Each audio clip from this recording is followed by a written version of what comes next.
Hello and welcome to this customer session with Bosch for Identity and Access Management for SAP BTP.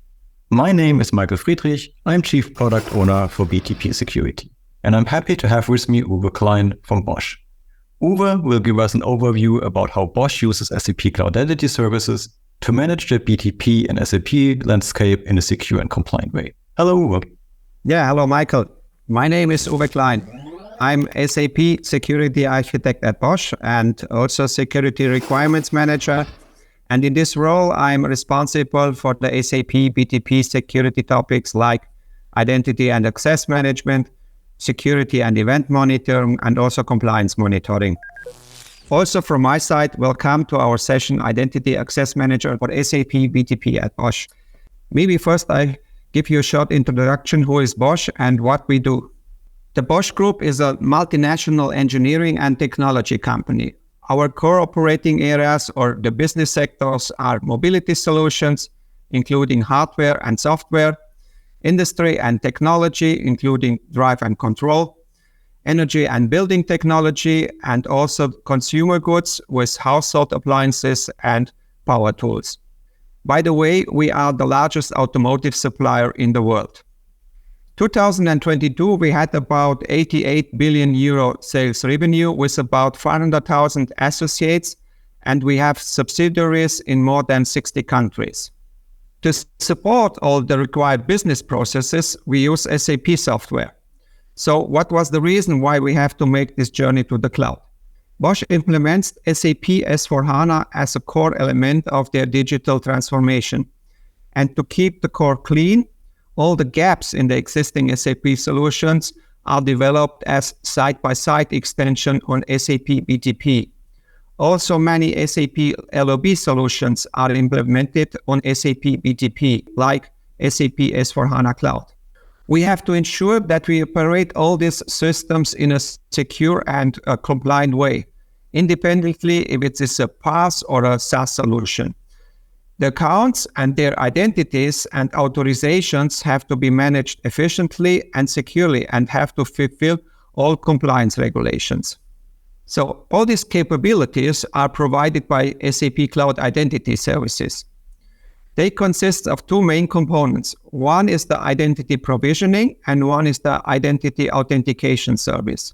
The IPS helps you in the identity lifecycle management and the IIS in the authentication and single sign-on process.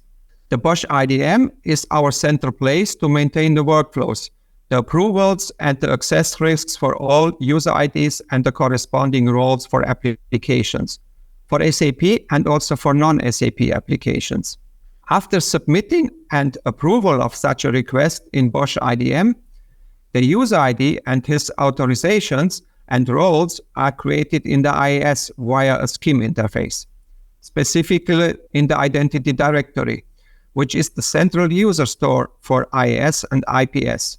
Actually, we have about 200 systems connected and several hundreds of roles and several thousands of users already in the IIS, and this will grow from week to week. Wow, that's a huge number of systems and users. I hope everything is working smoothly. Have you seen any performance issues when you implemented the solution? Yes, indeed. When we started with the IPS, we faced performance problems when reading users from the source system, which in our case is always the IIS. So we contacted SAP and we made a customer request. We took part in the customer engagement program, and the fix for that problem was delivered relatively quickly. SAP provided an API version 2 of this interface, and we were able to improve the performance significantly. SAP implemented groups and user prefixes. These are a kind of filters for selections. Previously, the runtime of our reach job was about 10 to 15 minutes, and after using this new API version, it was 10 seconds. So now let's come back to the end-to-end process. After successful provisioning of the users and their roles from IDM to IIS, in the next step, we have to distribute this in the target applications. This could be the Business Technology Platform, it could be SAP SuccessFactors, or SAP S/4HANA Public Cloud, or any other SAP Cloud application. And here we've raised the first differences on the target applications. Some applications support identity federation where only the users have to be created.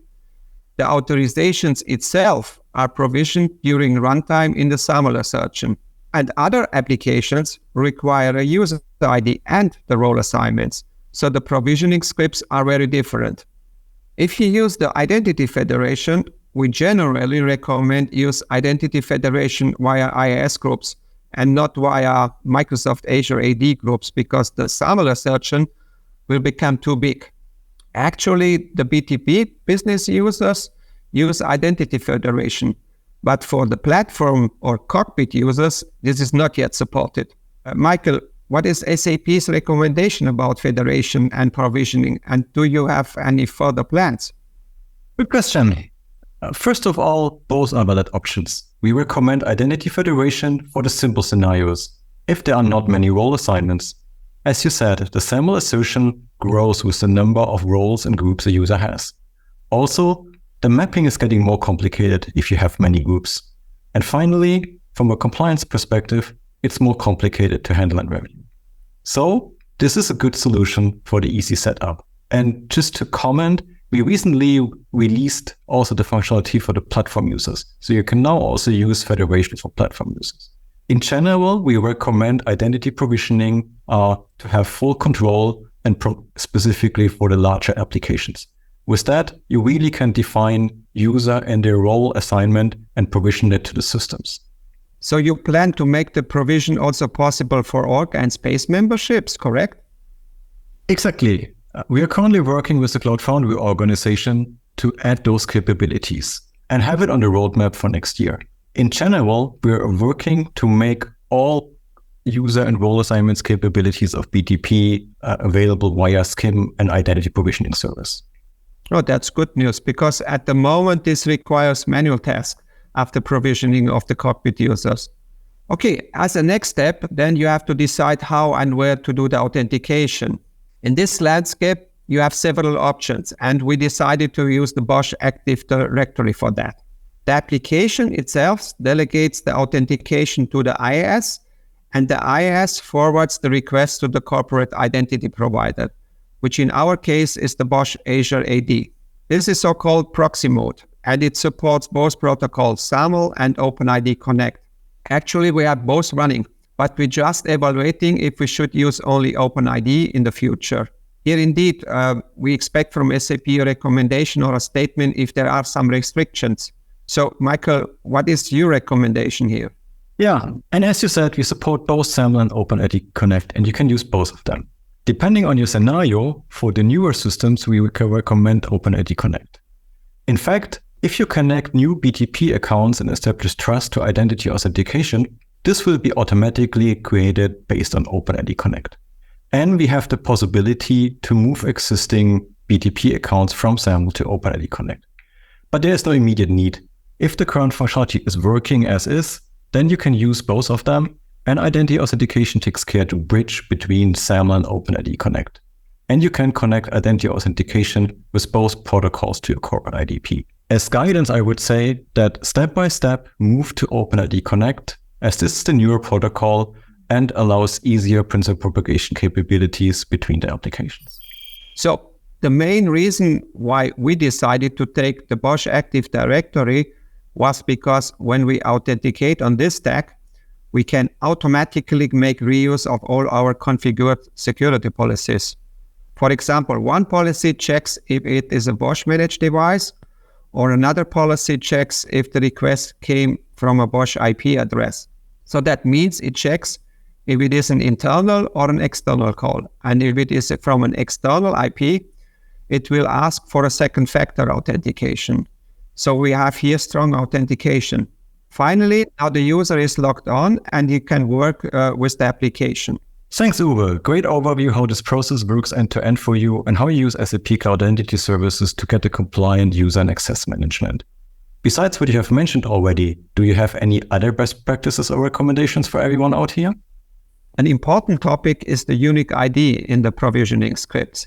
Some target applications have different unique identifiers. This is sometimes documented, but still for some of the systems, it took us a long time to find that.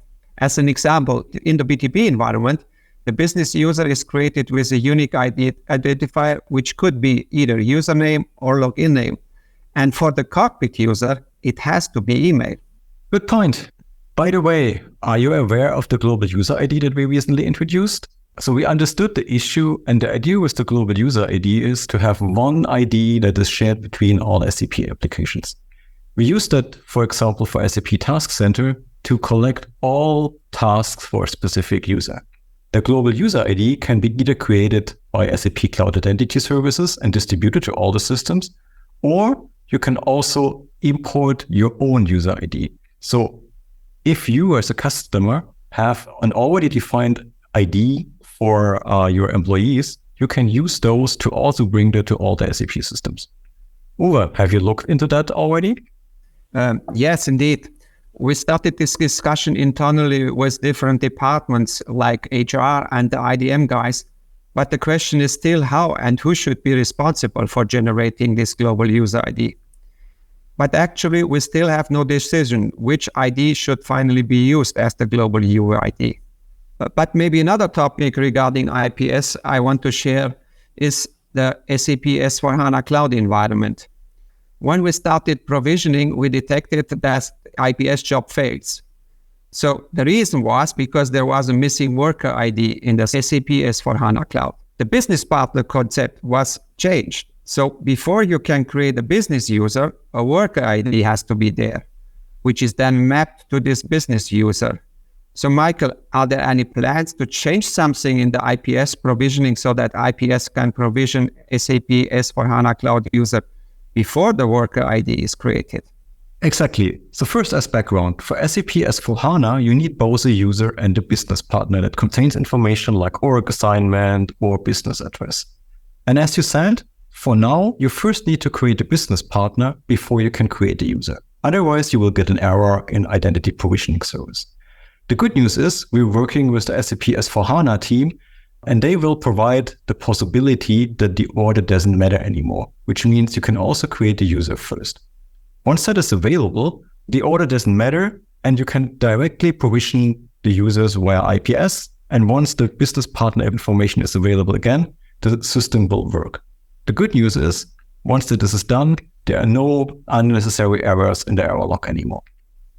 That sounds good. Maybe another experience I want to share and give room for improvement is one of our colleagues by mistake did some changes in the transformation script, and there was no way to restore the previous versions. So IPS actually has no versioning for transformation scripts. So are there any plans to bring up a kind of versioning framework in IPS? Yeah, and we received that feedback from other customers as well. That's why we have on the roadmap a roadmap item to provide versioning possibilities so that you can see the versions and also roll back to a previous version. Also, as we heard various other feedbacks on IPS configuration, in the last year, we worked on a lot of improvements like the syntax check or the graphical editor. Are you using those features, and do you have any feedback on that? Yes, the syntax check helps a lot, and some people in our team are just starting to use also the new graphical editor. But maybe let's come back to the IS, where what we see now is that for very risky applications, like the admin cockpit, the provisioning of users is not yet supported by the IPS. This has still to be done manually. But I know that you have already a solution which is in beta release where you can close this gap. Can you explain this solution, how it works and how it will help the customer? Sure.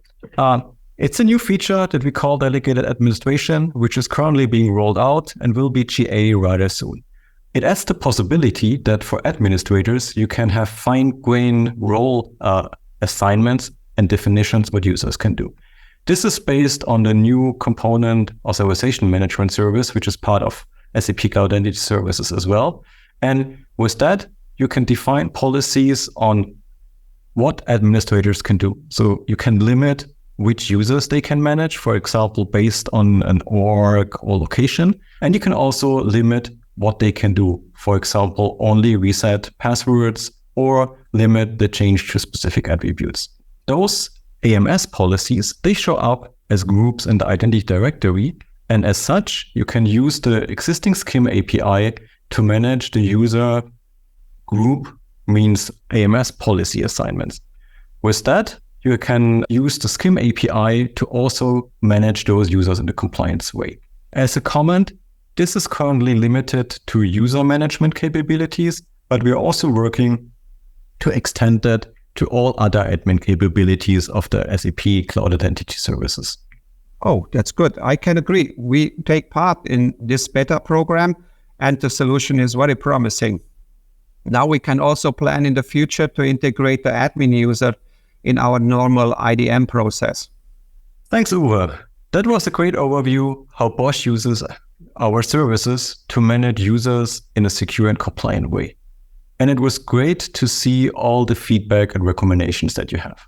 Yes, I can now say that with Identity Services, we're able to manage the complete user management for SAP Cloud applications, from the provisioning to the authentication, and the onboarding and offboarding of cloud users can now be done in a very fast and efficient way.